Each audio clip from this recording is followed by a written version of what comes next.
Halo, teman-teman kesayangan cerita Momo di seluruh Indonesia, bahkan dunia. Apa kabar kalian hari ini? Semoga selalu sehat, bahagia, dan penuh semangat ya. Aku Momo, seperti biasa, siap nemenin waktu istirahat kalian dengan cerita yang bakal bikin kalian melotot, baper, tapi juga semangat lagi. Nah, sebelum kita masuk ke inti cerita hari ini yang super duper, Momo bisa pasang ekspresi sedikit terkejut, sedih tapi penasaran. Aku mau ajak kalian buat ramein kolom komentar dulu dong. Jangan lupa ya, like video ini, subscribe channel Cerita Momo kalau kalian belum, biar nggak ketinggalan cerita-cerita selanjutnya yang selalu penuh inspirasi. Terus, sekarang aku pengen tahu nih, kalian lagi nonton dari mana? Yuk, ketik di kolom komentar, nama kecil kalian, asal kota, dan tulis, hadir. Aku tunggu ya komen-komen kalian. Momo memberikan jeda sejenak, bisa dengan senyum atau gestur menunggu. Oke, udah siap? Siapin tisu kalau perlu. Siapkan juga hati kalian, karena cerita kali ini, jujur, bikin aku sendiri syok dan rasanya pengen teriak. Ini tentang sebuah kebenaran pahit yang harus aku bongkar sendiri, tentang pengkhianatan yang datang dari orang terdekat. Siap-siap dengerin kisah, ku bongkar kebusukan suamiku yang selingkuh. Ternyata dengan adikku. Aku syok saat lihat videonya dari CCTV yang dikira suamiku rusak. Langsung ku ceraikan suamiku dan ku buat pelajaran adikku. Tentu, mari kita mulai bab 1 dari ceritamu. Ku bongkar kebusukan suamiku yang selingkuh, ternyata dengan adikku. Dengan gaya sinetron dan panjang minimal 1000 kata. Bab 1, bahagia dalam semu. Deru ombak Samudra Hindia memecah kesunyian pantai Parangtritis, seolah menjadi orkestra agung yang mengiringi janji suci Momo dan Rian. 3 tahun lalu, di bawah hamparan senja keemasan yang memeluk Cakrawala Yogyakarta, mereka bersumpah setia. Rian, dengan senyum menawan dan tatapan teduh, adalah segalanya bagi Momo. Ia adalah pelabuhan terakhir setelah badai pencarian cinta yang panjang, sosok yang menggenapi setiap ruang kosong di hatinya. Mereka berdua, sepasang merpati putih yang terbang bebas di angkasa, menenun mimpi-mimpi indah tentang keluarga kecil yang harmonis, rumah penuh tawa, dan hari tua yang dihabiskan dalam balutan kasih sayang tak berujung. Momo ingat betul, bagaimana setiap pagi Rian akan mengecup keningnya sebelum berangkat kerja, membisikkan kata-kata manis yang selalu berhasil membuat pipinya merona. Kamu adalah bidadari tak bersayapku, sayang. Hidupku tak akan sama tanpamu, ucapnya kala itu, sambil mengusap lembut rambut Momo yang tergerai. Ucapan-ucapan itu bukan sekadar hiasan bibir, melainkan mantra yang mengukuhkan keyakinan Momo bahwa suaminya adalah belahan jiwa sejatinya. Rian adalah definisi dari pria idaman, sukses dalam karir sebagai manajer di sebuah perusahaan properti terkemuka, perhatian, dan selalu punya cara untuk membuat Momo merasa dicintai dan dihargai. Ia bahkan tak pernah absen membawa pulang bunga mawar merah setiap Jumat sore, kebiasaan kecil namun syarat makna yang selalu dinanti Momo. Rumah mereka, sebuah hunian minimalis modern di pinggir kota Yogyakarta, adalah istana impian yang dibangun dengan cinta. Setiap sudutnya dipenuhi kenangan, mulai dari foto prewedding mereka yang terpajang di ruang tamu, cangkir kopi kembar dengan inisial M. Ender di dapur, hingga koleksi buku yang mereka baca bersama di perpustakaan mini di lantai atas. Momo merasa hidupnya sempurna. Ia tak pernah membayangkan akan ada celah sedikit pun yang bisa merobek kain kebahagiaan yang telah ia rajut dengan sepenuh hati. Setiap malam, setelah makan malam yang selalu dimasak oleh Momo dengan penuh cinta, mereka akan duduk berdua di sofa, berbagi cerita tentang hari yang telah berlalu, merencanakan liburan impian, atau sekadar menonton film romantis hingga tertidur pulas dalam dekapan satu sama lain. Kehangatan itu, bagi Momo, adalah bukti nyata bahwa ia telah menemukan akhir dari dongeng cintanya. Namun, di tengah kemegahan istana kebahagiaan Momo, ada satu sosok lain yang tak kalah penting dalam hidupnya. Dewi, adik perempuannya. Dewi bukan hanya sekadar adik. Ia adalah sahabat, pendengar setia, dan kadang-kadang, cermin yang memantulkan sisi lain dari diri Momo. Usia mereka terpaut 5 tahun, namun ikatan batin yang terjalin terasa begitu kuat, seolah mereka dilahirkan dari rahim yang sama. Sejak kecil, Momo selalu menjadi pelindung bagi Dewi. Ketika Dewi terjatuh saat bermain sepeda, Momo lah yang pertama kali membersihkan lukanya. Saat Dewi menangis karena nilai ujiannya buruk, Momo lah yang memeluknya erat, membisikkan kata-kata penyemangat. Kasih sayang itu tak pernah pudar, bahkan setelah Momo menikah. Dewi seringkali menginap di rumah Momo dan Rian, terutama saat akhir pekan. Mereka akan menghabiskan waktu bersama, memasak kue, menonton drama Korea favorit mereka, atau sekadar bercengkerama tentang kehidupan, cinta, dan impian masa depan. Dewi adalah gadis periang dengan tawa renyah yang selalu bisa mencairkan suasana. Rambut hitamnya terurai panjang, kulitnya seputih pualam, dan matanya memancarkan keceriaan yang menular. Ia kuliah di jurusan desain grafis di salah satu universitas negeri di kota itu, dan seringkali membutuhkan bantuan Momo untuk urusan tugas atau sekadar uang saku tambahan. Momo tak pernah keberatan. Baginya, kebahagiaan Dewi adalah kebahagiaannya juga. Ia bahkan tak jarang menceritakan detail-detail kecil tentang pernikahannya dengan Rian kepada Dewi, berharap sang adik bisa belajar banyak dari kisah cintanya. Rian itu baik banget. Dek, kamu harus cari cowok kayak dia. Seringkali Momo berucap, dengan senyum merekah. Dewi hanya akan membalas dengan anggukan dan senyum misterius yang tidak pernah Momo sadari makna di baliknya. Hubungan harmonis antara Momo, Rian, dan Dewi bahkan sering menjadi perbincangan di antara teman-teman dan kerabat mereka.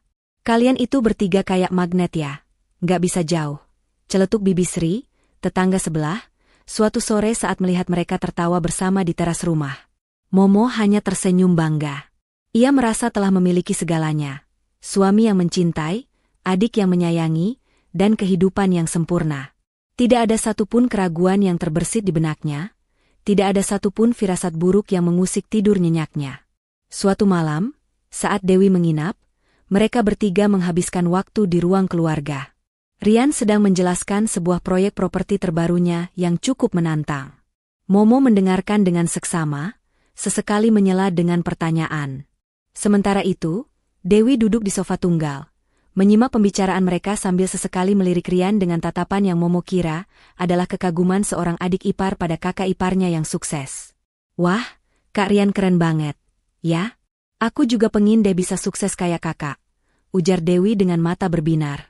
Rian hanya tersenyum tipis, pandangannya sekilas bertemu dengan Dewi, sebuah kilasan singkat yang tak Momo tangkap. Momo hanya melihat kebahagiaan murni dalam setiap interaksi mereka. Ia seringkali meminta Rian untuk mengantar dan menjemput Dewi jika adiknya membutuhkan tumpangan. Kasihan, Dek Dewi kalau harus naik angkutan umum malam-malam, pinta Momo kala itu. Rian selalu menyanggupi dengan senang hati. Bahkan tak jarang ia akan membawakan Dewi makanan ringan atau minuman favorit adiknya. Nggak apa-apa, sayang. Kan sekalian lewat, jawab Rian, selalu dengan senyum yang menenangkan. Momo melihatnya sebagai bentuk kasih sayang seorang kakak ipar kepada adik istrinya, sebuah kebaikan hati yang semakin mengukuhkan citra Rian sebagai sosok pria sempurna di matanya. Momo terlalu sibuk menikmati keindahan rumah tangganya yang seolah tak bercela.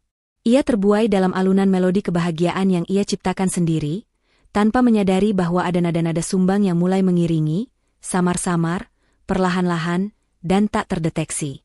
Senyum Rian memang selalu meneduhkan, tetapi di baliknya, ada rahasia yang tersembunyi rapat. Tatapan mata Dewi memang memancarkan keceriaan, tetapi di baliknya, ada ambisi yang tak terbaca. Momo, dalam kepolosan dan kepercayaannya yang mutlak, tak pernah sedikitpun membayangkan bahwa dua orang terpenting dalam hidupnya, dua orang yang paling ia percayai, tengah merajut benang-benang pengkhianatan di belakang punggungnya. Ia benar-benar bahagia dalam semu, terperangkap dalam fatamorgana kebahagiaan yang dibangun di atas fondasi pasir yang rapuh, menunggu saatnya untuk runtuh dan menghantamnya dengan kebenaran yang paling menyakitkan. Musim berganti, dan kebahagiaan Momo tetap terasa penuh, meski kini ada sedikit nada sumbang yang samar-samar. Awalnya, Momo mengira itu hanya bagian dari rutinitas pernikahan, atau mungkin karena beban pekerjaan Rian yang kian meningkat.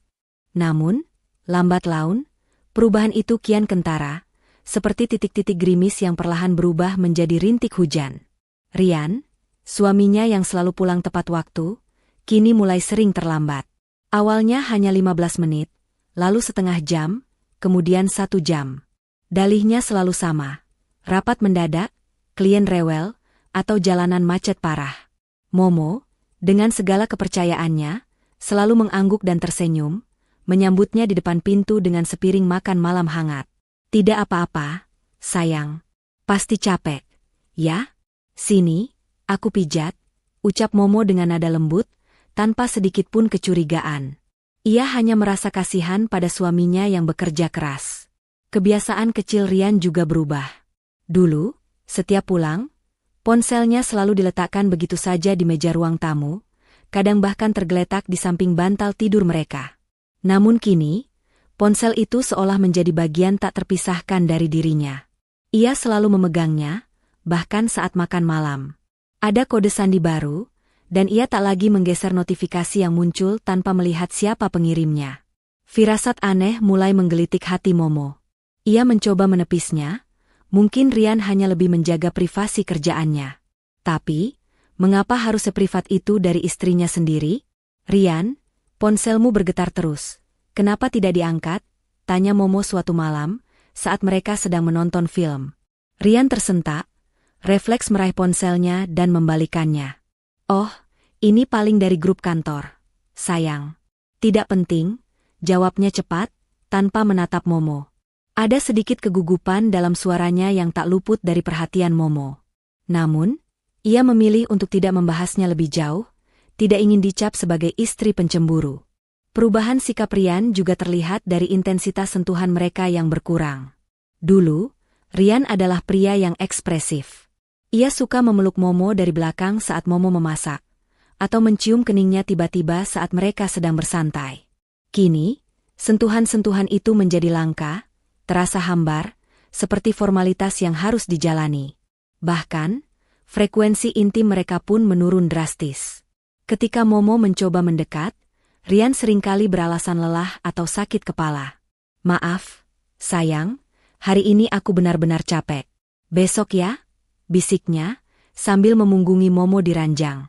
Momo merasakan hampa, namun lagi-lagi ia mencoba memahami, berpikir bahwa mungkin tekanan kerja Rian memang sedang di puncak. Di sisi lain, ada sosok Dewi, adik Momo, yang juga mulai menunjukkan interaksi janggal dengan Rian.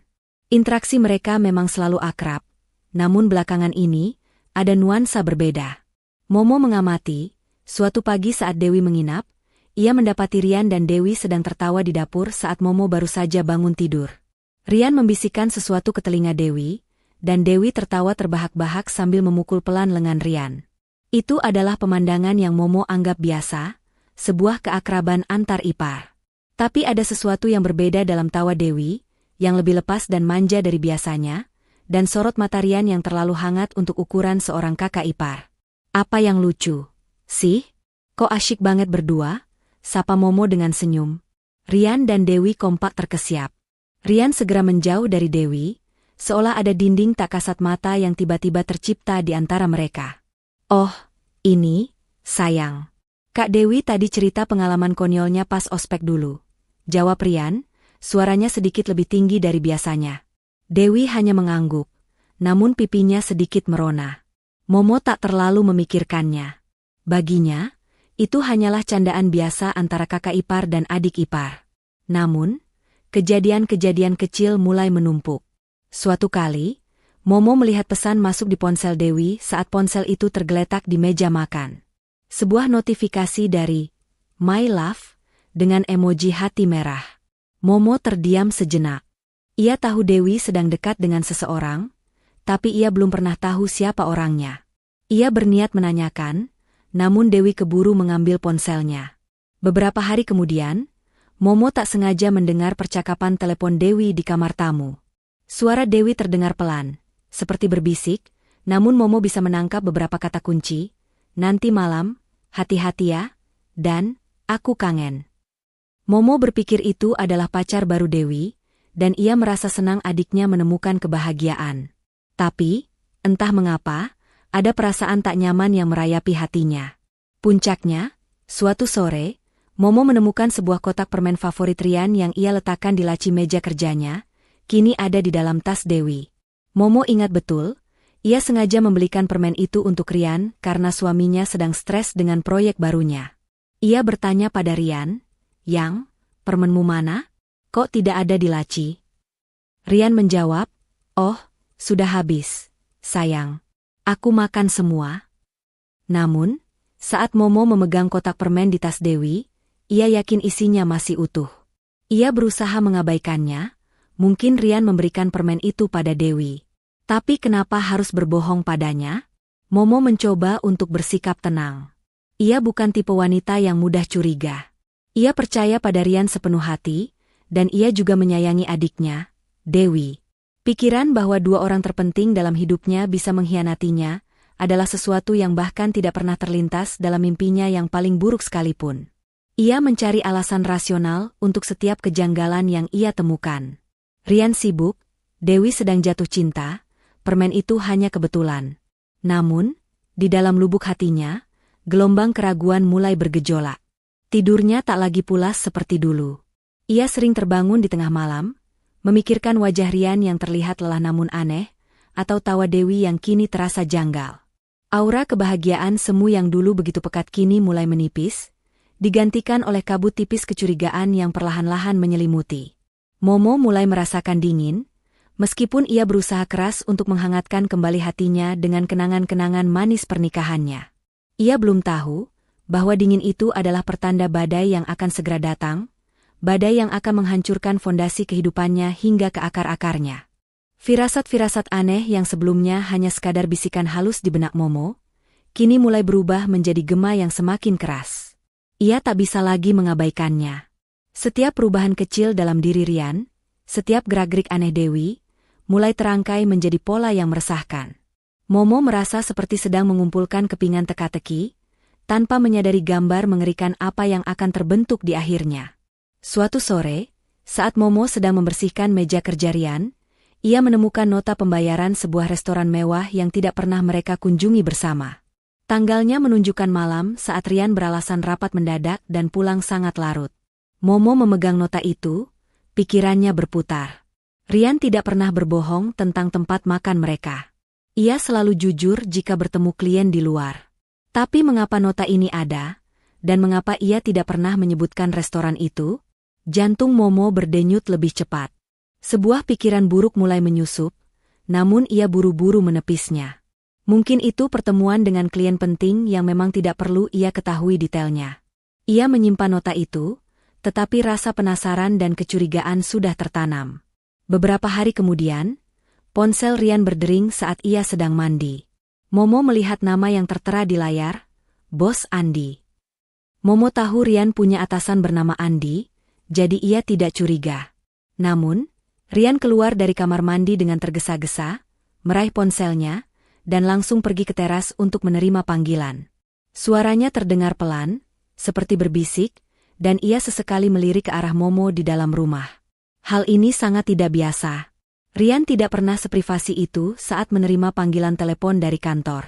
Momo mencoba mendengarkan, tapi yang ia dengar hanyalah gumaman tidak jelas dan tawa kecil Rian yang terasa asing di telinganya. "Siapa, Yang?" tanya Momo saat Rian masuk kembali. "Oh, itu dari Bos Andi, sayang. Soal proyek baru. Ada sedikit masalah teknis," jawab Rian, sambil menyeka rambutnya yang basah dengan handuk. Senyumnya seperti biasa, menenangkan, tapi kali ini terasa sedikit dipaksakan. "Kenapa harus bisik-bisik di luar?" goda Momo, mencoba mencairkan suasana. "Haha, biar tidak mengganggu kamu yang lagi fokus nonton TV," elak Rian, dan Momo hanya mengangguk, mencoba meyakinkan dirinya sendiri. Kecurigaan Momo semakin menguat saat ia menemukan rambut panjang yang bukan miliknya di jaket Rian. Rambut itu berwarna coklat terang, sementara rambut Momo hitam pekat. Jantung Momo mencelos. Ia ingat betul jaket itu dipakai Rian saat terakhir kali ia pulang larut malam. Ia meraih rambut itu, memelintirnya di antara jari-jarinya. Berbagai skenario buruk melintas di benaknya. Siapa pemilik rambut ini? Apakah Rian dengan wanita lain? Air mata Momo mulai menggenang, namun ia menahannya sekuat tenaga. Ia harus mencari tahu. Ia harus memastikan. Perilaku Rian semakin mencurigakan. Ia mulai sering mencari-cari alasan untuk pergi. Dulu, ia selalu antusias menghabiskan akhir pekan di rumah bersama Momo. Kini, tiba-tiba ada turnamen futsal kantor, reuni dadakan dengan teman SMA, atau kumpul-kumpul dengan klien di luar kota. Dalih-dalih itu semakin sering, dan kadang-kadang, detail ceritanya sedikit berbeda dari waktu ke waktu. Momo mencoba memancing dengan pertanyaan detail, dan Rian akan terlihat sedikit gelagapan sebelum memberikan jawaban yang terkesan buru-buru. "Rian, turnamen futsalmu kok sering sekali, sih?" tanya Momo suatu kali, sambil mencoba tersenyum. "Iya, sayang, lagi musimnya. Sekalian biar badan bugar," jawab Rian, sambil cepat-cepat mengganti topik pembicaraan. Sementara itu, interaksi antara Rian dan Dewi juga semakin mencolok, setidaknya bagi mata Momo yang kini lebih peka. Suatu sore, Momo pulang lebih awal dari biasanya. Ia mendapati Rian dan Dewi sedang duduk sangat dekat di sofa ruang tamu, berbincang dengan suara pelan. Dewi dengan cepat menarik tangannya dari bahu Rian saat menyadari kehadiran Momo. Ekspresi wajah keduanya sekilas menunjukkan keterkejutan yang kemudian segera ditutupi dengan senyuman paksa. "Loh, Momo kok sudah pulang?" seru Dewi, matanya sedikit membesar. "Iya, Dek, kerjaan di kantor cepat selesai." "Kalian lagi ngobrol apa sih serius banget?" tanya Momo, mencoba terlihat santai, padahal ada sengatan aneh di hatinya. "Ini, Kak Rian lagi bantuin aku ngerjain tugas desain. Laptopku agak lemot, jadi pinjam laptop Kak Rian," jawab Dewi cepat, sambil menunjuk laptop Rian yang memang ada di pangkuannya. Rian hanya mengangguk, menyunggingkan senyum yang terasa kaku. Momo memperhatikan. Ada beberapa kali ia melihat Dewi mengirim pesan ke Rian saat Rian sedang bersama Momo. Dewi akan tersenyum tipis setelah membaca balasan Rian. Momo mencoba berpikir positif, mungkin itu hanya soal tugas atau urusan keluarga. Tapi, mengapa harus pesan pribadi dan bukan grup keluarga? Puncaknya, Momo tak sengaja melihat sebuah postingan di media sosial teman Rian. Sebuah foto Rian sedang makan di sebuah kafe, dengan latar belakang yang dikenali Momo sebagai tempat nongkrong favorit Dewi. Di meja yang sama, Momo melihat tangan seorang wanita yang memegang gelas kopi. Wanita itu mengenakan gelang manik-manik yang sangat familiar. Momo sangat yakin, itu adalah gelang favorit Dewi, yang selalu ia pakai. Jantung Momo berdebar kencang. Ia segera menghapus foto itu dari riwayat pencarian ponselnya, seolah berusaha menghapus apa yang baru saja ia lihat. "Tidak mungkin," bisik Momo pada dirinya sendiri. "Tidak mungkin Rian berselingkuh. Apalagi dengan Dewi." Pikiran itu terasa begitu absurd, begitu tidak masuk akal, sehingga ia bahkan tidak berani mengungkapkannya dalam hati. Momo berusaha menenangkan dirinya, mencari segala macam alasan logis. Mungkin Rian bertemu Dewi tidak sengaja. Mungkin Dewi pinjam gelang temannya. Mungkin itu hanya kebetulan. Namun, air mata yang sudah susah payah ia tahan, akhirnya luruh juga. Momo menangis dalam diam di kamar mandi, membiarkan air keran menutupi isakannya. Ia merasa hancur, bukan karena keyakinan penuh akan perselingkuhan, tetapi karena keraguan itu telah meracuni setiap sudut kebahagiaan yang ia miliki. Rasa tidak nyaman itu semakin besar, mencekiknya, membuatnya sesak. Ia merasa seperti sedang berjalan di atas tebing tipis, dan di bawahnya adalah jurang kehancuran yang tak terbatas. Ia tidak tahu siapa pelakunya, ia tidak berani membayangkan siapa sosok pihak ketiga itu. Namun, ia tahu satu hal, ia tidak bisa lagi hidup dalam ketidakpastian. Ia harus mencari tahu kebenaran. Harga dirinya sebagai seorang istri, dan keutuhan pernikahannya, kini dipertaruhkan. Malam itu, Momo tidak bisa tidur. Bayangan rambut coklat di jaket Rian, nota restoran mewah, tawa pelan Rian di telepon, dan terutama, gelang manik-manik Dewi di foto media sosial, berkelebat di benaknya seperti film horor yang terus berputar. Dadanya sesak, air mata terus mengalir tanpa bisa ia kendalikan. Ia tak bisa lagi pura-pura buta, tak bisa lagi mencari alasan. Ada yang tidak beres, dan instingnya sebagai seorang wanita dan istri berteriak semakin kencang. Ia tahu, ia harus mencari bukti yang tak terbantahkan. Bukan untuk menyalahkan, tapi untuk memastikan. Untuk dirinya sendiri. Pikirannya melayang pada satu hal, CCTV di rumah. Mereka memasangnya setahun yang lalu, sebagai bagian dari sistem keamanan modern yang Rian sendiri usulkan. Ada 2 kamera yang terpasang. Satu di ruang tamu, menghadap sofa dan pintu masuk, dan satu lagi di area dapur yang terhubung langsung dengan ruang makan. Namun, sekitar sebulan yang lalu, Rian pernah bilang bahwa CCTV itu rusak. "Sayang, CCTV kita kok mati ya lampunya?" Kayaknya rusak deh, ucap Momo suatu sore kala itu, menunjuk lampu indikator yang tidak menyala. Rian dengan sigap menoleh.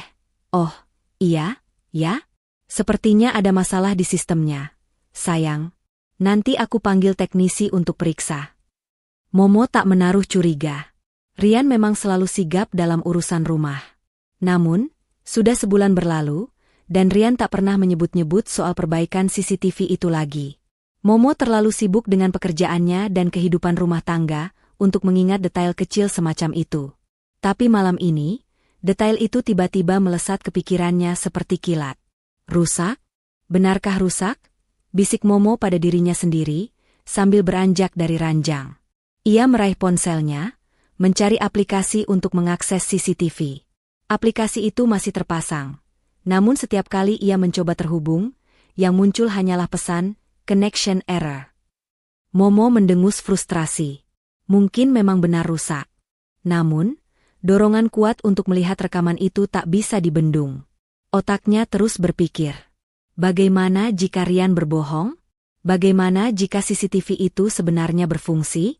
Perasaan cemas bercampur tekad mulai menguasai dirinya. Ia teringat percakapannya dengan sahabat karibnya, Dina, beberapa minggu lalu. Dina pernah menceritakan pengalaman temannya yang menemukan bukti perselingkuhan suaminya lewat rekaman CCTV rumah. Kalau sudah ada firasat, jangan cuma diam. Mo, kadang mata kita bisa menipu, tapi rekaman itu tidak, kata Dina kala itu, yang kini terngiang jelas di telinga Momo. Momo teringat kotak penyimpanan DVR, digital video recorder, CCTV yang biasanya tersembunyi di dalam lemari televisi di ruang keluarga. Ia sering melihat Rian memeriksa kotak itu sesekali. Jika sistem aplikasinya rusak, mungkin rekaman manualnya masih tersimpan di sana. Dengan hati-hati, agar tidak membangunkan Rian yang sudah pulas di sampingnya, Momo menyelinap keluar kamar. Gelapnya ruang keluarga mencekam.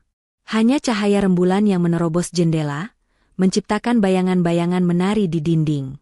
Jantung Momo berdebar kencang, suaranya seolah memenuhi seluruh ruangan. Tangannya gemetar saat ia membuka lemari televisi. Di sudut paling bawah, tersembunyi di balik tumpukan buku, ia menemukan sebuah kotak hitam kecil. Ini dia, DVR CCTV. Momo meraih kotak itu, membersihkan debu yang menempel, dan melihat ada port USB di bagian depannya. Ia ingat Rian pernah mengajarinya cara mencadangkan rekaman ke flash disk jika suatu saat dibutuhkan. Dengan tangan gemetar, ia mencari flash disk kosong yang biasanya tersimpan di laci meja kerjanya.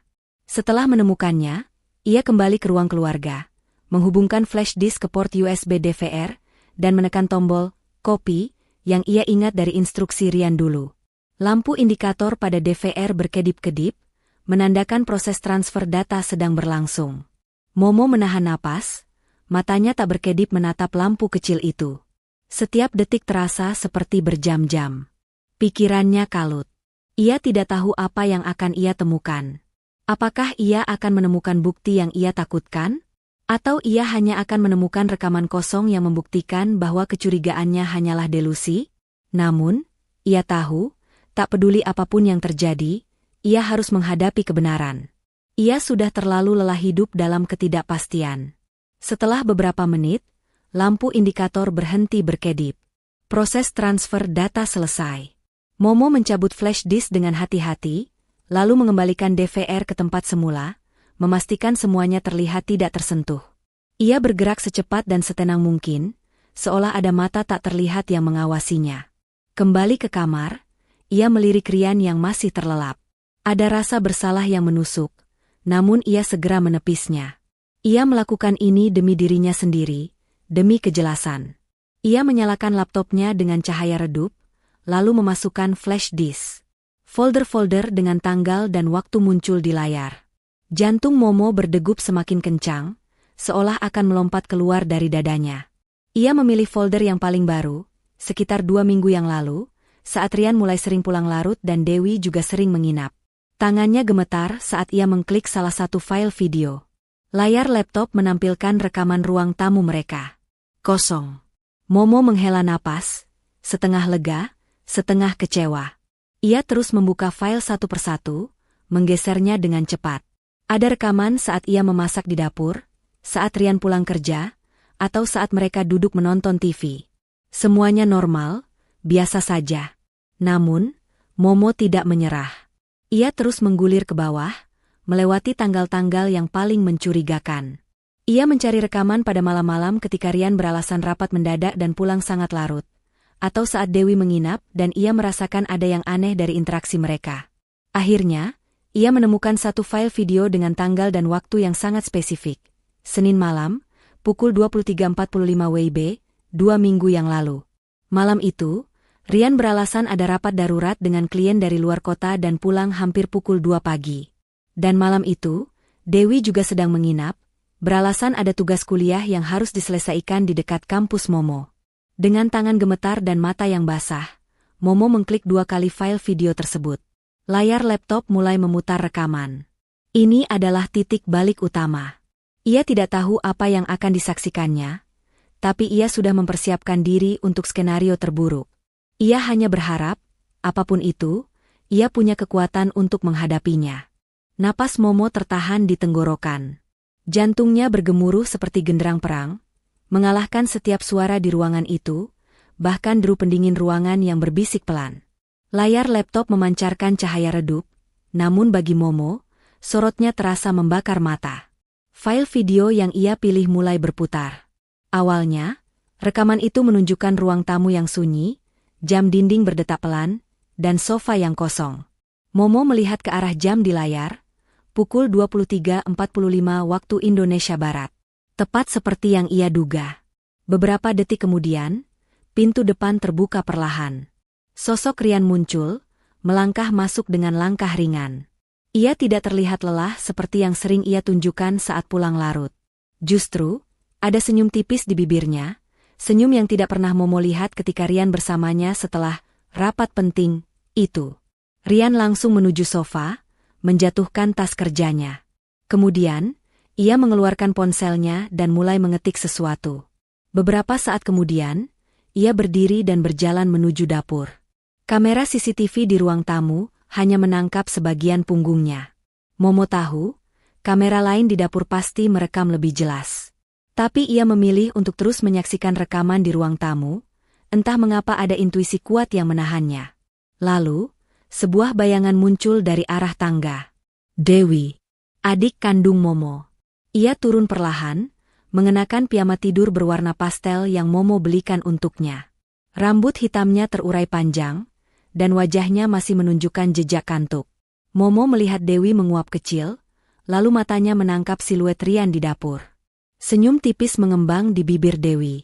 Jantung Momo berdetak semakin cepat, rasa tidak nyaman yang sebelumnya hanya samar kini mulai mengental menjadi bola es yang membekukan. Ia merasakan darahnya mengalir mundur, dingin di sekujur tubuh. Pikirannya berteriak, "Tidak, ini tidak mungkin." Dewi melangkah mendekati dapur. Dari rekaman, Momo bisa melihat Dewi menepuk pelan bahu Rian. Rian menoleh, dan senyumnya semakin lebar. Ia membalikkan badan sepenuhnya, menghadap Dewi.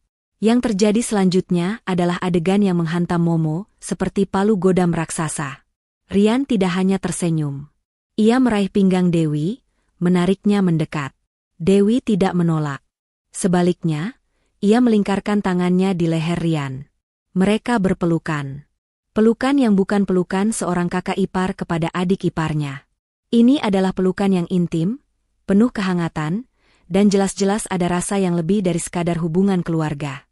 Air mata Momo langsung tumpah ruah, membanjiri pipinya, memburamkan pandangannya pada layar laptop. Ia mencoba menggosok matanya, ingin memastikan bahwa ia tidak salah lihat, bahwa ini hanyalah mimpi buruk. Tapi gambaran di layar terlalu nyata, terlalu jelas untuk disangkal. Kemudian, Rian mendekatkan wajahnya ke wajah Dewi. Perlahan, bibir mereka bertemu. Ciuman. Ciuman itu tidak cepat atau canggung. Itu adalah ciuman yang lembut, penuh gairah, dan panjang. Ciuman antara sepasang kekasih. Dunia Momo runtuh dalam sedetik itu. Kepalanya terasa kosong, namun di saat yang sama dipenuhi ribuan pecahan kaca yang mengiris-iris otaknya. Tidak ada suara yang keluar dari tenggorokannya, hanya rintihan tertahan yang begitu menyakitkan. Ia mencengkeram erat bantal di sampingnya, seolah ingin meremas semua rasa sakit itu agar hilang. Ia melihat suaminya, belahan jiwanya, pria yang ia percaya sepenuh hati, mencium adiknya sendiri. Adiknya, Dewi, yang ia sayangi seperti darah dagingnya sendiri, yang ia lindungi sejak kecil, yang ia anggap sahabat terbaik. Rekaman itu terus berputar, kejam, tanpa ampun. Rian dan Dewi saling melempar senyum setelah ciuman itu. Senyum penuh arti yang membuat hati Momo hancur berkeping-keping. Mereka berbisik sesuatu, kemudian Rian mengusap pipi Dewi dengan sayang. Dewi menyandarkan kepalanya di dada Rian, dan Rian memeluknya erat, mencium puncak kepalanya. Adegan itu, yang seharusnya menjadi milik Momo dan Rian, kini menjadi tontonan menyakitkan yang diperankan oleh suami dan adiknya sendiri. Momo merasa mual, seperti ada yang merobek-robek isi perutnya. Rasa syok yang luar biasa melumpuhkannya. Ini tidak nyata. Ini pasti mimpi. Tapi air mata yang terus mengalir dan sesak di dadanya adalah bukti bahwa ini adalah kebenaran yang kejam. Tidak percaya. Bagaimana bisa? Bagaimana mungkin orang yang tidur di sampingnya setiap malam, yang berjanji setia di depan Tuhan, melakukan ini? Dan dengan adiknya sendiri? Adik yang ia kenalkan, adik yang ia biarkan masuk ke dalam rumah tangganya, adik yang ia berikan kasih sayang tak terbatas. Ini adalah pengkhianatan ganda yang menghantamnya dari dua arah sekaligus. Rasa marah mulai membakar dari dalam. Marah pada Rian, atas kebohongannya, atas kemunafikannya. Marah pada Dewi, atas kebusukannya, atas pengkhianatan paling kejam yang bisa dilakukan seorang adik kepada kakaknya. Bagaimana bisa Dewi tega? Bagaimana bisa adiknya, yang selalu ia ajari arti kesetiaan dan kejujuran, melakukan hal serendah ini? Air matanya bercampur dengan amarah. Ia ingin berteriak, ingin menghancurkan laptop itu, ingin merobek-robek rekaman sialan itu. Tapi tubuhnya kaku, bibirnya keluh. Ia hanya bisa menangis, mengeluarkan semua rasa sakit dan kekecewaan yang tak terkira. Momo melihat mereka berdua akhirnya berpisah, Rian kembali ke ruang tamu dan Dewi kembali naik ke lantai atas. Momo menghentikan rekaman. Layar membeku pada gambar Rian yang sedang mematikan lampu ruang tamu, senyum tipis masih terukir di wajahnya. Senyum kemenangan seorang pengkhianat. Rasa dikhianati yang mendalam ini lebih buruk dari apapun yang pernah ia rasakan seumur hidupnya. Ia tidak hanya kehilangan suaminya, ia juga kehilangan adiknya. Dua pilar kehidupannya hancur berkeping-keping di depan matanya sendiri. Momo merasa kosong, hancur lebur, tak berbentuk. Ia tidak tahu lagi siapa dirinya, atau bagaimana ia harus menghadapi pagi esok. Seluruh kehidupannya yang sempurna ternyata hanyalah ilusi belaka, tarian bahagia di atas panggung kepalsuan. Matahari pagi mengintip dari celah tirai, namun cahayanya terasa seperti bara api yang membakar mata Momo. Ia tidak tidur semalaman. Matanya bengkak, kepalanya pening, dan seluruh tubuhnya terasa remuk redam. Flash disk berisi rekaman mengerikan itu masih tergeletak di samping laptop, menjadi saksi bisu atas kehancuran yang semalam menghantamnya. Ia menatap pantulan dirinya di cermin, melihat seorang wanita yang ia kenal tapi tak lagi ia pahami. Wajahnya pucat pasi, namun di balik mata merahnya, kini ada nyala api yang membara, api kemarahan dan tekad. Ia tidak akan membiarkan ini berlalu begitu saja. Tidak akan pernah. Rian terbangun. Ia menggeliat, lalu melirik Momo yang sudah duduk di sofa kamar dengan pandangan kosong. Sayang, kok sudah bangun? Kenapa mukamu pucat sekali? Kamu sakit? Tanyanya, suaranya terdengar lembut dan penuh perhatian, seolah tidak ada dosa yang baru saja ia lakukan. Pura-pura khawatir itu membuat lambung Momo bergejolak. Bangunkan Dewi, ucap Momo, suaranya serak dan nyaris tak terdengar. Ia tidak menatap Rian. Rian mengerutkan kening. Ada apa, sayang? Tumben sekali pagi-pagi begini menyuruh Dewi bangun. Bangunkan dia, ulang Momo, kali ini dengan nada yang lebih tegas, penuh penekanan, dan sorot matanya yang tajam akhirnya beralih ke Rian. Mata Rian sedikit membesar, menangkap ada sesuatu yang sangat tidak beres. Rian bangkit dari ranjang, namun langkahnya terasa berat. Ada aura ketegangan yang tiba-tiba memenuhi ruangan. Beberapa menit kemudian, Rian kembali bersama Dewi, yang tampak mengantuk dan sedikit kesal karena dibangunkan pagi-pagi. Ada apa sih, Kak Momo? Pagi-pagi sudah heboh, gerutu Dewi, sambil mengucek matanya. Ia berdiri di ambang pintu kamar, di samping Rian. Momo berdiri, mengambil flash disk dari meja, dan berjalan mendekat ke arah mereka. Wajahnya datar, namun matanya memancarkan amarah yang membara. Ia mengacungkan flash disk itu di depan wajah Rian dan Dewi. "Kalian tahu apa ini?" tanya Momo, suaranya rendah, nyaris berbisik, namun terdengar sangat mengancam. Rian dan Dewi saling pandang. Ada ekspresi kebingungan di wajah Dewi, sementara Rian terlihat sedikit gelisah, mencoba menutupi kegugupannya. "Itu flash disk biasa, sayang." "Kenapa?" tanya Rian, mencoba mempertahankan ketenangan. Dewi mengangguk setuju. "Iya, Kak." "Kenapa, sih?" Tiba-tiba, Momo melemparkan flash disk itu ke arah Rian. Benda kecil itu menghantam dada Rian dan jatuh ke lantai. "Itu bukti kebusukan kalian," bentak Momo, suaranya pecah, berubah menjadi teriakan yang menusuk. Air matanya kembali tumpah, bukan air mata kesedihan, melainkan air mata amarah dan kecewa yang memuncak. "Rekaman CCTV itu. Rekaman kalian berdua, suami dan adikku sendiri." Kata-kata itu menghantam Rian dan Dewi seperti sambaran petir. Wajah Rian yang tadinya tenang langsung memucat, matanya membelalak kaget. Dewi terkesiap, tubuhnya menegang, dan ekspresinya berubah drastis dari kantuk menjadi syok dan ketakutan yang kentara. Mereka berdua terdiam, terpaku, tidak bisa mengeluarkan sepatah kata pun. "Kenapa diam? Kalian pikir aku bodoh? Kalian pikir aku tidak tahu apa-apa? Kalian pikir aku tidak melihat apa yang kalian lakukan di belakang punggungku?" Momo terus berteriak, suaranya bergetar hebat. "Kalian bercumbu. Kalian berpelukan. Di rumah ini, di rumah yang aku bangun dengan cinta dan kepercayaan." Rian adalah orang pertama yang bereaksi. "Momo, tunggu. Ini tidak seperti yang kamu pikirkan. Sayang, ada kesalahpahaman. Aku bisa jelaskan." Rian mencoba mendekat, namun Momo mundur selangkah, menatapnya dengan jijik. "Kesalahpahaman? Rekaman itu tidak mungkin salah paham. Rian, mata kepalaku sendiri melihat kalian." Momo menunjuk ke arah Dewi. "Dan kamu, Dewi, adikku sendiri, darah dagingku. Bagaimana bisa kamu setega ini? Aku membesarkanmu, menyayangimu, memberimu segalanya. Dan ini balasanmu?" Dewi akhirnya bersuara, suaranya bergetar ketakutan. Kak Momo, maafkan aku, Kak, aku tidak bermaksud." Ia mencoba meraih tangan Momo, namun Momo menepisnya kasar. "Tidak bermaksud? Kalian berdua sudah menipuku berbulan-bulan. Kalian mengkhianati kepercayaanku. Kalian menginjak-injak harga diriku. Apakah kalian tahu betapa sakitnya ini?" Momo menatap Rian, air mata membasahi pipinya. "Aku menganggapmu segalanya, Rian. Aku mempercayaimu melebihi diriku sendiri. Dan kamu?"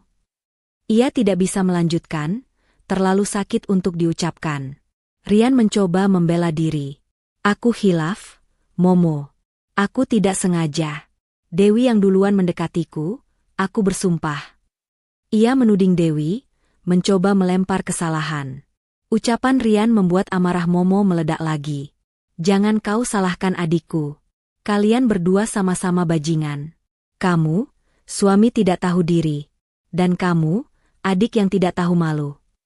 Dewi menangis tersedu-sedu. "Kak Momo, jangan bilang begitu. Aku cinta Kak Rian, Kak. Aku tidak bisa menahannya." Pengakuan Dewi bagaikan pisau yang menusuk jantung Momo untuk kesekian kalinya. "Cinta? Jadi ini bukan hanya sekadar kesalahan satu malam?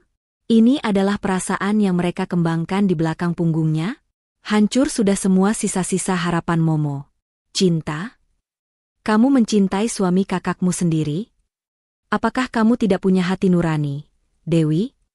Apakah kamu lupa siapa yang membantumu saat susah? Siapa yang selalu ada untukmu?" Momo berteriak pada Dewi, air mata membasahi wajahnya. "Dan kamu, Rian, kau bilang mencintaiku. Kau bersumpah sehidup semati. Apakah itu semua hanya sandiwara?"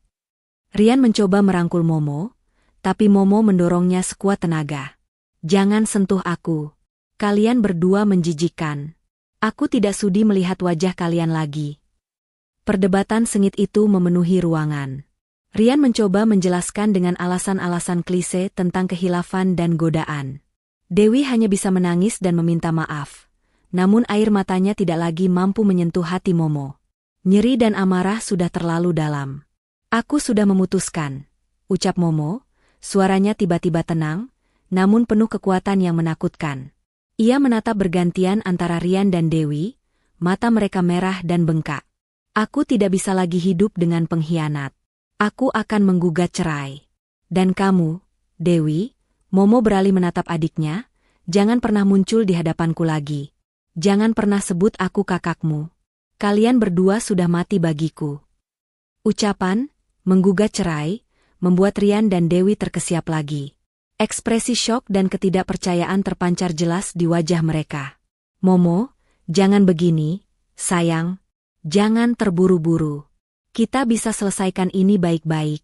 Aku janji akan berubah. Rian memohon, suaranya panik. Terlambat, Rian. Semua sudah berakhir. Kepercayaanku sudah hancur. Hatiku sudah mati, jawab Momo dingin. Ia mengambil ponselnya, dan tanpa ragu, menelepon orang tuanya. Ayah, ibu, aku ingin cerai dari Rian. Dia selingkuh dengan Dewi.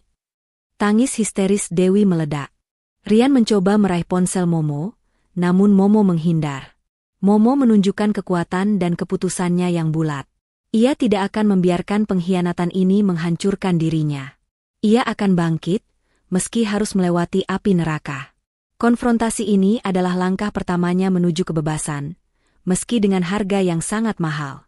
Telepon dari Momo pada pagi hari itu menghancurkan ketenangan keluarga besarnya seperti bom atom. Ayah dan ibu Momo, yang selalu bangga dengan pernikahan Momo dan Rian, syok bukan kepalang. Ibu langsung menangis histeris, tak percaya putri kesayangannya dikhianati, apalagi oleh adik kandungnya sendiri.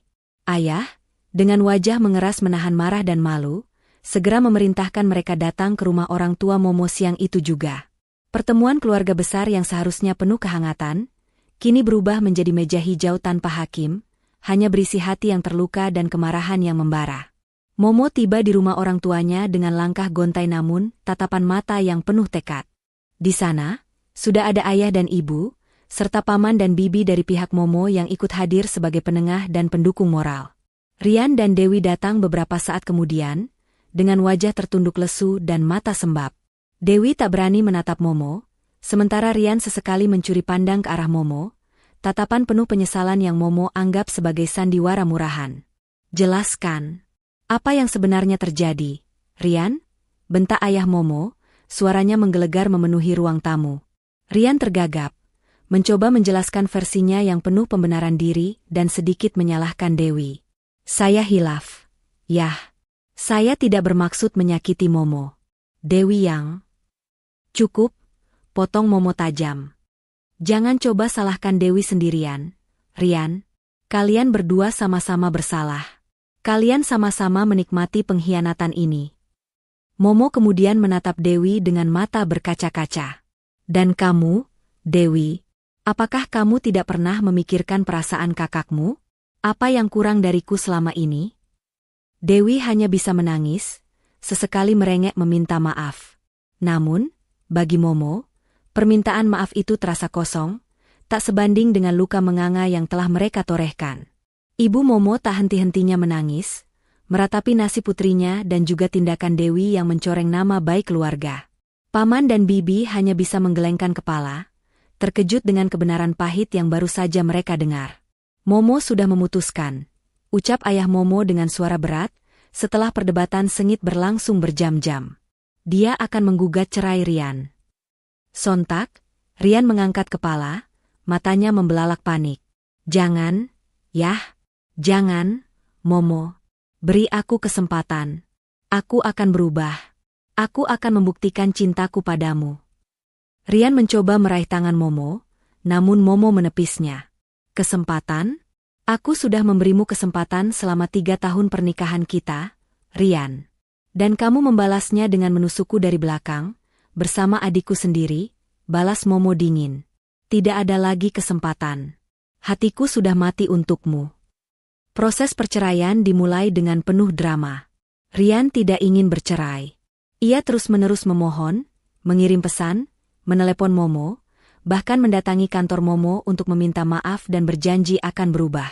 Ia bahkan mencoba melibatkan teman-teman dekat mereka untuk membujuk Momo. Namun, tekad Momo sudah bulat. Ia sudah terlalu sakit, terlalu hancur untuk kembali ke pelukan pengkhianat. Setiap permohonan Rian hanya semakin menguatkan keputusannya.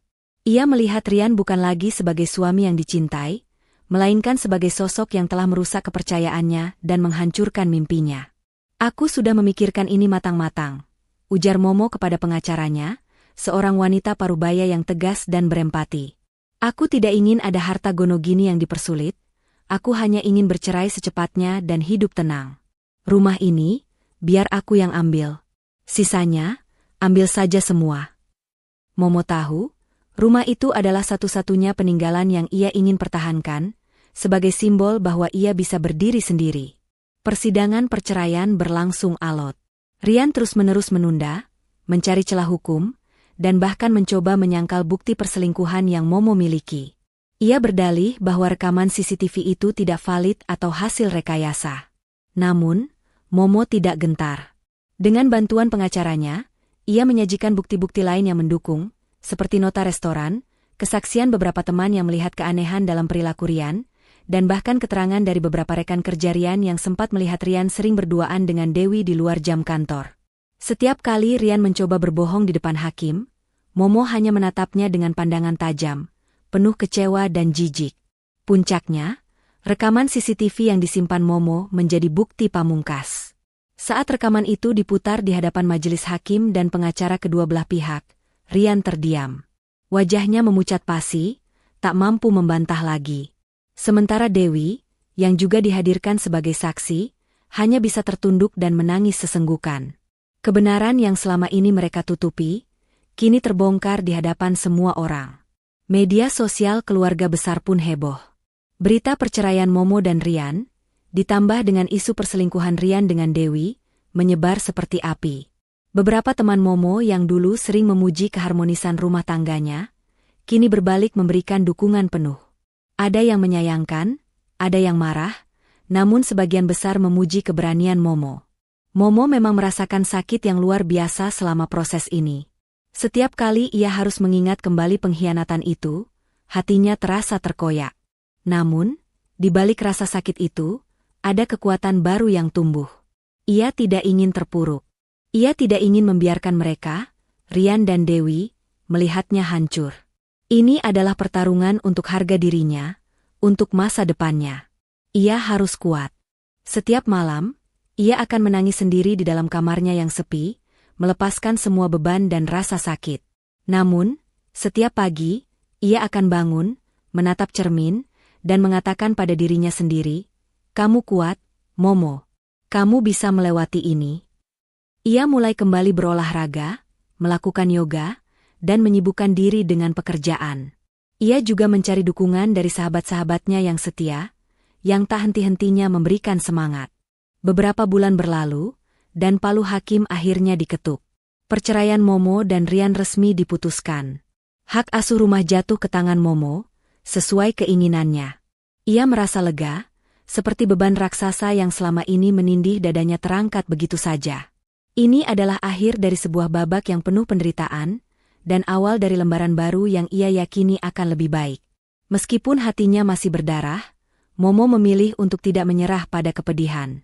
Ia telah menunjukkan bahwa ia adalah wanita yang memiliki harga diri, yang tidak akan membiarkan dirinya diinjak-injak. Keputusan untuk bercerai ini adalah simbol dari kekuatan Momo dalam menghadapi badai hidup. Ia tidak memilih jalan yang mudah, tidak memilih untuk bertahan dalam hubungan toksik demi status atau pandangan orang. Ia memilih untuk membebaskan dirinya, meski harus melalui jalan yang terjal dan penuh air mata. Proses perceraian ini, betapapun pahitnya, telah menempa Momo menjadi pribadi yang lebih tangguh dan berani. Setelah palu perceraian diketuk, hati Momo terasa lega sekaligus hampa. Satu pertempuran telah usai, namun perang batin belum sepenuhnya reda. Kini, tiba saatnya Momo menghadapi satu lagi pilar yang runtuh dalam hidupnya, hubungannya dengan Dewi. Bukan lagi sebagai seorang kakak yang melindungi, melainkan sebagai seseorang yang harus menegakkan keadilan dan prinsip hidup, bahkan kepada darah dagingnya sendiri. Sejak konfrontasi di rumah orang tua mereka, Momo belum lagi berbicara langsung dengan Dewi. Dewi terus-menerus mencoba menghubunginya melalui telepon atau pesan singkat, memohon maaf dan menjelaskan penyesalannya. Namun, Momo tak pernah membalas.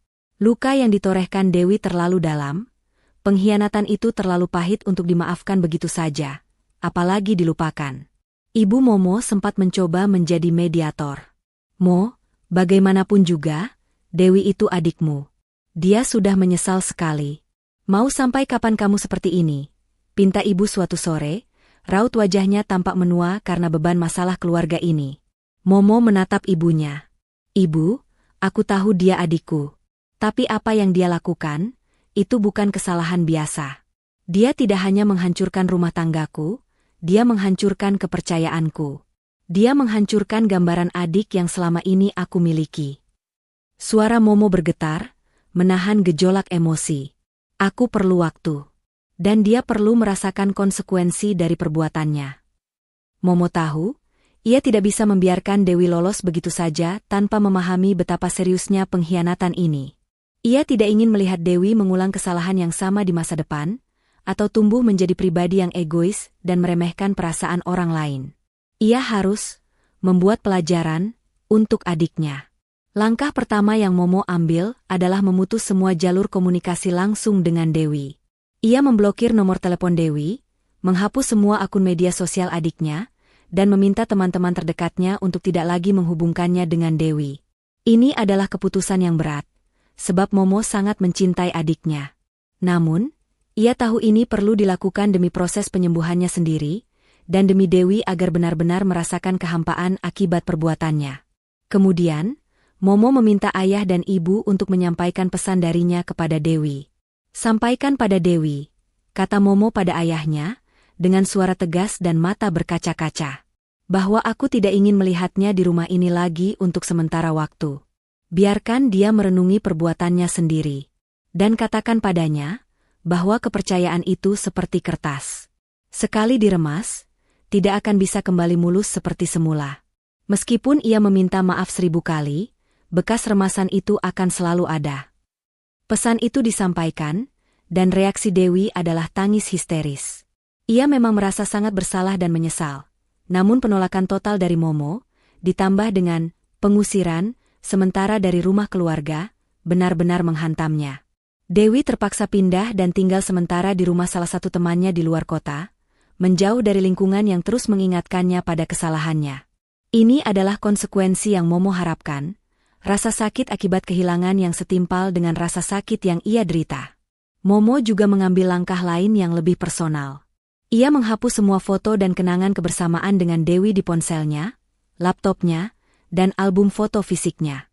Setiap kali melihat wajah Dewi, rasa sakit akibat pengkhianatan itu kembali muncul. Ia perlu membersihkan diri dari semua pengingat yang menyakitkan. Tindakan ini, meskipun terasa kejam, adalah bagian dari proses pemulihan Momo untuk menjaga kewarasan dan stabilitas emosinya. Di sisi lain, Momo juga mengambil sikap tegas terhadap Rian. Ia tidak lagi peduli dengan nasib Rian setelah perceraian. Ia menyerahkan semua urusan itu kepada pengacaranya dan tidak pernah lagi mau bertemu atau berbicara langsung dengannya. Momo menegaskan bahwa ia tidak akan mencari-cari nafkah tambahan dari Rian dan tidak akan memperpanjang konflik. Ia hanya ingin putus hubungan total dan fokus pada hidupnya sendiri. Momo tahu bahwa apa yang ia lakukan pada Dewi mungkin terlihat keras di mata orang lain. Ada bisikan-bisikan dari kerabat yang merasa Momo terlalu kejam, atau menyarankan agar ia segera memaafkan adiknya. Namun, Momo tidak menggubrisnya. Ia tahu batas kesabarannya, dan batas toleransinya terhadap pengkhianatan. Bagi Momo, memaafkan bukan berarti melupakan dan membiarkan tanpa konsekuensi. Dewi harus merasakan akibat dari pilihan buruknya, agar ia bisa belajar dan tumbuh menjadi pribadi yang lebih baik. Ada kalanya, di malam hari yang sepi, Momo merasa sangat merindukan Dewi. Merindukan tawarnya adiknya, merindukan obrolan ringan mereka, merindukan pelukan hangat yang dulu selalu Dewi berikan. Rasa sakit ini bercampur dengan rasa bersalah karena harus menghukum darah dagingnya sendiri. Namun, setiap kali pikiran itu muncul, Momo akan mengingat kembali rekaman CCTV itu, mengingat kembali bagaimana Dewi dengan santai mencium suaminya. Dan rasa sakit itu akan berubah menjadi tekad yang lebih kuat. Ia ingin Dewi tahu bahwa kepercayaan yang dihancurkan butuh waktu yang sangat lama untuk dibangun kembali, jika memang bisa. Ia ingin Dewi tahu bahwa perselingkuhan bukanlah main-main, apalagi dengan orang terdekat. Ini adalah tentang menegakkan keadilan bukan hanya di mata hukum, tetapi juga di mata hati dan prinsip hidup. Momo memilih jalan ini bukan karena dendam, melainkan karena ia percaya bahwa setiap perbuatan memiliki konsekuensi, dan Dewi harus bertanggung jawab atas tindakannya. Bab ini adalah tentang rasa sakit Momo karena harus menghukum orang yang ia sayangi, namun di balik itu, ada prinsip kuat yang ia tegakkan. Nilai kejujuran dan kesetiaan tidak bisa ditawar. Ini adalah pelajaran pahit, bukan hanya untuk Dewi, tetapi juga untuk Momo sendiri, tentang batasan kasih sayang dan pentingnya menjaga diri dari pengkhianatan. Setelah badai dahsyat itu, kehidupan Momo memang porak-poranda. Rumah tangga yang ia banggakan hancur lebur, dan ikatan darah yang selama ini ia junjung tinggi putus begitu saja. Namun, di tengah puing-puing kehancuran itu, Momo menemukan kekuatan yang tak ia duga sebelumnya. Ia menolak untuk tenggelam dalam kesedihan atau membiarkan dirinya menjadi korban abadi. Ini adalah babak baru, babak di mana Momo bangkit dari keterpurukan, selangkah demi selangkah. Minggu-minggu pertama setelah perceraian adalah masa-masa yang sangat berat. Malam-malam yang dulu diisi tawa kini terasa sunyi mencekam. Rumah yang dulunya hangat kini terasa dingin dan luas. Momo sering terbangun di tengah malam, menangis tanpa suara, meratapi nasibnya. Trauma pengkhianatan itu terus membayangi, menyebabkan ia sulit tidur dan kehilangan nafsu makan. Ia merasa seperti ada lubang menganga di dadanya, sebuah kehampaan yang tak bisa diisi. Namun, Momo memiliki jaring dukungan yang kuat. Sahabat-sahabat setianya, terutama Dina, tak pernah absen mendampinginya. Mereka bergantian datang ke rumah Momo, membawakannya makanan, menemaninya mengobrol sampai larut, atau sekadar memeluknya erat tanpa berkata apa-apa. "Kamu tidak sendiri, Mo. Kami ada di sini untukmu," kata Dina suatu hari, saat Momo sedang berada di titik terendah. Kata-kata sederhana itu menjadi jangkar yang menahan Momo, agar tidak hanyut dalam keputusasaan. Orang tua Momo, meskipun awalnya terkejut dan sedih, kini juga menjadi benteng utamanya. Ibu sering datang menjenguk, memasakkan makanan kesukaan Momo, dan membujuknya untuk makan.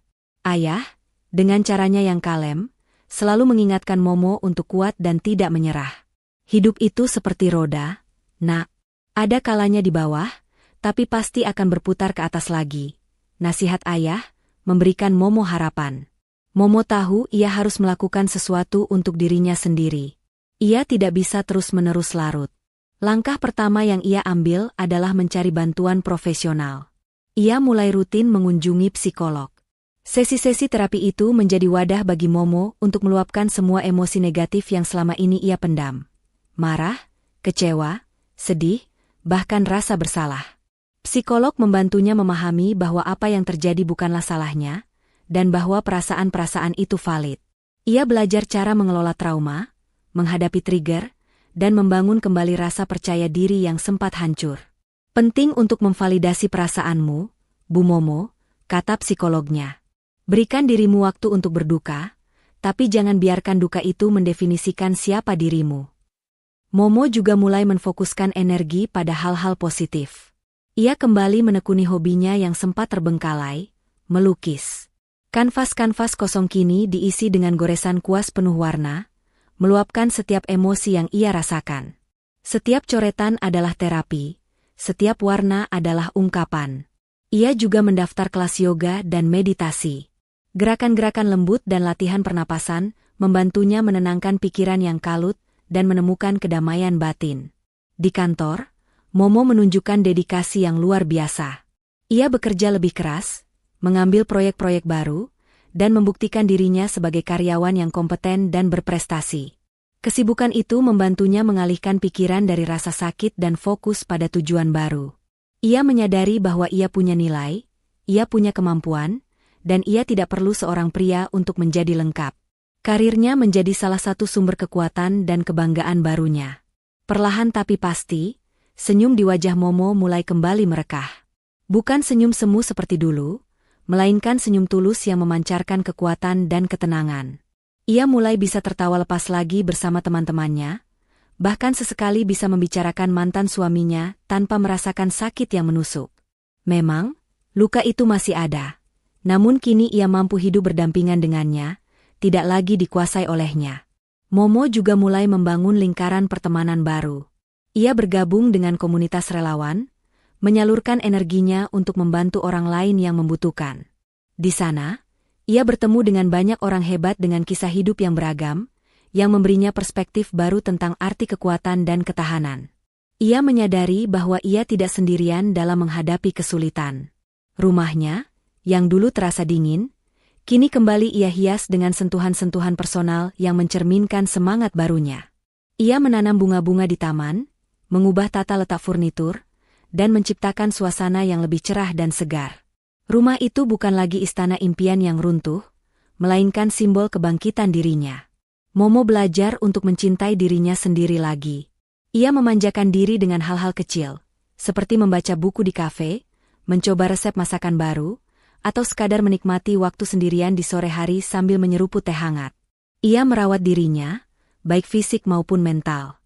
Proses penyembuhan ini bukanlah garis lurus. Ada hari-hari di mana ia merasa sangat down, namun ia selalu berhasil bangkit kembali. Ia belajar untuk lebih fleksibel, lebih sabar pada dirinya sendiri, dan lebih menghargai setiap langkah kecil menuju kesembuhan. Ini adalah babak di mana Momo menemukan kembali dirinya. Ia adalah bukti nyata bahwa keterpurukan bisa menjadi titik balik untuk menjadi pribadi yang lebih kuat, lebih bijaksana, dan lebih mandiri. Dari abu kehancuran, Momo terlahir kembali, seperti burung phoenix yang mengepakkan sayapnya tinggi-tinggi, siap menyambut lembaran hidup yang baru dengan kepala tegak dan hati yang penuh harapan. Waktu terus berjalan, membawa Momo semakin jauh dari bayang-bayang masa lalu yang menyakitkan. Luka-luka memang tak bisa hilang sepenuhnya. Namun kini ia mampu melihatnya sebagai bekas luka yang menguatkan, bukan lagi sebagai luka menganga yang terus berdarah. Proses penyembuhan Momo telah mencapai puncaknya, mengantarkannya pada sebuah fase yang lebih dalam, belajar memaafkan. Memaafkan, bagi Momo, bukanlah berarti melupakan apa yang terjadi. Ia tidak akan pernah melupakan pengkhianatan Rian dan Dewi. Memaafkan adalah sebuah proses membebaskan dirinya sendiri dari belenggu amarah, dendam, dan kepahitan yang selama ini mengikatnya. Ia menyadari, selama ia masih menyimpan kebencian, ia adalah tawanan dari masa lalunya sendiri. Kebahagiaan sejati tak akan bisa ia raih jika hatinya masih dipenuhi racun. Proses ini tidaklah mudah. Ada hari-hari di mana kenangan buruk tiba-tiba muncul, memicu kembali rasa sakit dan kemarahan. Terutama ketika ia melihat pasangan lain yang harmonis, atau mendengar cerita tentang adik dan kakak yang saling menyayangi. Namun, Momo kini memiliki strategi baru. Ia tidak lagi menekan perasaan itu. Ia membiarkannya datang, merasakannya, lalu melepaskannya perlahan. Ia menerapkan ajaran psikolognya, perasaan itu seperti awan di langit, Bu Momo. Biarkan dia lewat. Jangan mencoba memeganginya. Momo mulai merefleksikan kembali kejadian itu dari sudut pandang yang lebih luas. Ia tidak membenarkan perbuatan mereka, tetapi ia mulai mencari hikmah di balik semua penderitaan yang ia alami. Ia menyadari bahwa pengalaman pahit itu telah membentuknya menjadi pribadi yang jauh lebih kuat dan bijaksana. Dulu, ia adalah wanita yang polos, yang terlalu mudah percaya, dan sedikit bergantung pada orang lain. Kini, ia adalah sosok yang mandiri, tegar, dan memiliki intuisi yang lebih tajam. Ia belajar tentang kekuatan diri yang sesungguhnya. Bahwa ia bisa bertahan bahkan ketika dunia seolah runtuh. Ia menemukan bahwa sumber kebahagiaannya bukan berasal dari Rian atau dari hubungannya dengan Dewi, melainkan dari dalam dirinya sendiri. Ia mampu bangkit dari keterpurukan, membangun kembali hidupnya dari nol, dan menemukan kebahagiaan sejati yang bukan semu. Pengalaman ini juga mengajarkan Momo pentingnya seleksi orang di sekitar. Ia menjadi lebih hati-hati dalam memberikan kepercayaan, namun tidak lantas menjadi curigaan pada semua orang. Ia belajar untuk mengidentifikasi tanda-tanda merah, untuk lebih peka terhadap dinamika hubungan, dan untuk menghargai orang-orang yang tulus mencintainya tanpa pamrih. Lingkaran pertemanannya menjadi lebih kecil, namun lebih berkualitas. Ia dikelilingi oleh orang-orang yang benar-benar peduli dan mendukungnya, bukan yang hanya memanfaatkan kebaikannya. Momo juga menemukan keberanian untuk memulai lembaran baru. Ia tidak lagi takut akan kesendirian. Ia tidak terburu-buru mencari pengganti Rian, atau memaksakan diri untuk memperbaiki hubungannya dengan Dewi. Ia memilih untuk fokus pada dirinya sendiri, pada pertumbuhan pribadinya, dan pada tujuan-tujuan barunya. Ia percaya, jika memang ada takdir baik, semuanya akan datang pada waktunya, tanpa perlu dipaksa. Suatu sore, saat Momo sedang berada di sebuah kafe, ia tak sengaja melihat Rian dari kejauhan. Rian terlihat lebih kurus dan raut wajahnya tampak murung. Ada rasa aneh yang muncul di hati Momo, bukan lagi amarah yang membakar, melainkan semacam rasa iba yang samar. Ia tidak mendekat, hanya mengamati dari jauh. Rian seolah tidak menyadari keberadaan Momo. Momo hanya menarik napas, lalu melanjutkan minumannya. Ia menyadari bahwa ia sudah tidak lagi merasakan sakit yang sama ketika melihat Rian. Itu adalah sebuah kemajuan besar. Beberapa bulan kemudian, Momo menerima sebuah surat dari Dewi. Surat itu panjang, ditulis tangan, dan penuh dengan permohonan maaf. Dewi menceritakan bagaimana ia belajar dari kesalahannya, bagaimana ia sangat merindukan Momo, dan bagaimana ia berharap suatu hari nanti Momo bisa memaafkannya. Momo membaca surat itu berkali-kali.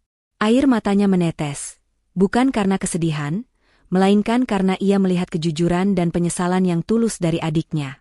Momo tahu ia belum siap untuk sepenuhnya menerima Dewi kembali dalam hidupnya, setidaknya tidak dalam waktu dekat. Namun, ia merasakan sebuah kelegaan. Untuk pertama kalinya, ia merasa sedikit memaafkan.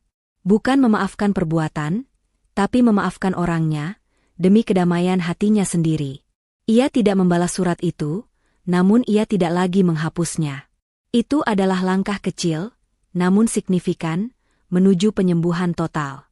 Kini, Momo adalah sosok yang berbeda. Ia adalah wanita karir yang sukses, sering diundang sebagai pembicara untuk seminar-seminar tentang resilience dan pemberdayaan wanita. Kisahnya, meskipun pahit, menjadi inspirasi bagi banyak orang. Ia berbagi pengalamannya tentang bagaimana menghadapi pengkhianatan, bagaimana bangkit dari keterpurukan, dan bagaimana menemukan kembali kekuatan diri. Momo akhirnya percaya bahwa setiap kesulitan pasti ada hikmahnya. Dari kehancuran, ia menemukan kemandirian.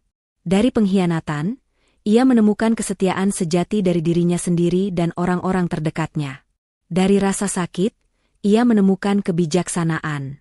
Ia kini menjadi pribadi yang lebih kuat, lebih bijaksana, dan yang terpenting, ia adalah wanita yang damai dengan masa lalunya, dan siap melangkah maju menuju masa depan yang cerah, penuh dengan harapan dan kebahagiaan yang tulus, tanpa semu. Ceritanya adalah bukti bahwa hidup memang penuh liku, tapi di setiap tikungan, ada pelajaran berharga yang menunggu untuk ditemukan. Kisah, kubongkar kebusukan suamiku yang selingkuh, ternyata dengan adikku, adalah perjalanan yang penuh liku, menguras emosi, namun syarat makna. Kita telah melihat bagaimana Momo, dari seorang wanita yang terbuai dalam kebahagiaan semu, harus menghadapi kenyataan pahit pengkhianatan ganda yang datang dari dua orang terdekatnya. Dari kecurigaan yang tumbuh perlahan, hingga momen penemuan rekaman CCTV yang menghancurkan hatinya, Momo menunjukkan kekuatan yang luar biasa. Konfrontasi yang penuh api, keputusan tegas untuk bercerai demi harga diri, dan cara Momo memberikan pelajaran pahit pada adiknya. Semuanya membentuk karakter Momo menjadi sosok yang tak mudah menyerah. Namun, kisah ini bukan hanya tentang kehancuran, melainkan tentang kebangkitan. Melalui proses penyembuhan, dukungan dari orang-orang terkasih, dan tekadnya yang membaja, Momo berhasil bangkit dari keterpurukan. Ia belajar untuk memaafkan, demi kedamaian hatinya sendiri, mengambil hikmah dari setiap kesulitan, dan melangkah maju sebagai pribadi yang jauh lebih kuat, bijaksana, dan mandiri. Kisah Momo adalah cerminan bahwa hidup memang tak luput dari badai, namun di setiap badai, ada kesempatan untuk tumbuh. Ia mengajarkan kita pentingnya kepercayaan diri, harga diri, dan keberanian untuk melepaskan hal yang menyakitkan demi kebahagiaan sejati. Semoga kisah Momo ini bisa menginspirasi, memberikan kekuatan, dan mengingatkan kita bahwa setelah gelap, pasti akan ada terang. Setiap kesulitan adalah guru terbaik yang akan menempa kita menjadi pribadi yang lebih baik dari sebelumnya.